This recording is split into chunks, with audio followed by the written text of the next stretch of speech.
வணக்கம் மக்களே, எல்லாம் எப்படி இருக்கீங்க? ரொம்ப நாள் கழித்து வரேன். இன்றைக்கி என்ன நியூஸ் கொண்டு வந்திருக்கேன் தெரியுங்களா? எதுவுமே இல்லை. ஏன்னா எனக்கே தெரியல என்ன நியூஸ் சொல்கிறதுன்னு. ஆக மொத்தத்தில் என்ன சொல்லலாம், ஏதோ சொல்லுவோம், ஓகேவா? நல்லவங்களை நல்ல முறையில் சொல்லி திருத்தலாம், கெட்டவங்களை கெட்ட வழியில் தான் திருத்த முடியும்.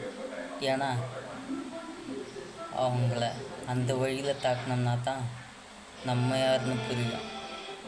அந்தளவுக்கு நம்ம பதிலடி கொடுக்கணும். நல்லவங்களை தட்டி கொடுத்து வளர்க்கணும், ஆனால் கெட்டவங்களை தட்டி அடித்து வளர்க்கணும். தட்டி கொடுக்கறது வேற, தட்டி அடிக்கிறது வேற.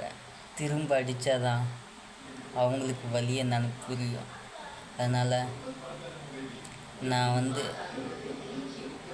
2வது வழியை ஃபாலோ பண்ண ஆரம்பிச்சிட்டேன். நான் எவ்வளோ தான் சமாளிக்கிறது, எவ்வளோ தான் நல்லவனாக வாழ்கிறது, எவ்வளோ தான் நான் போராடுறது. ஆனால் இப்போது சிம்பிளாக நானும் கெட்டவங்களை கெட்ட வழியில் ஃபாலோ பண்ண ஆரம்பிச்சிட்டேன். அவங்கள தோக்கடிச்சிட்டேன்.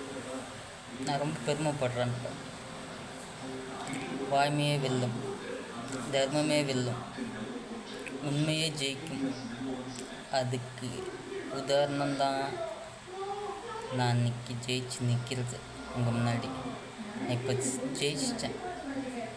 சும்மா சிம்பிள் வேர்டு தான். எதுவுமே வாழ்க்கையில் சாதாரண விஷயந்தான். அதை நம்ம கரெக்டாக ஃபாலோ பண்ணோம்னு வச்சுக்குவேன், செமமா. நல்லவங்கள்ட்ட நல்லவங்களா இருங்க, கெட்டவங்கள்ட்ட கெட்டவங்களாகவே இருங்க. தப்பே இல்லை, ஓகேவா? இதை சொல்லதான், ஏதோ சொல்லணும்னு தோணுச்சு, யோசிச்சு பாரு. கெட்டவங்களுக்கு பாவமே நினைக்காது. நல்லவங்களுக்கு சிவனாக இருங்க, கெட்டவங்களுக்கு யமனாக இருங்க. வரட்டா? ஓகே மக்களே, வரேன். வணக்கம்.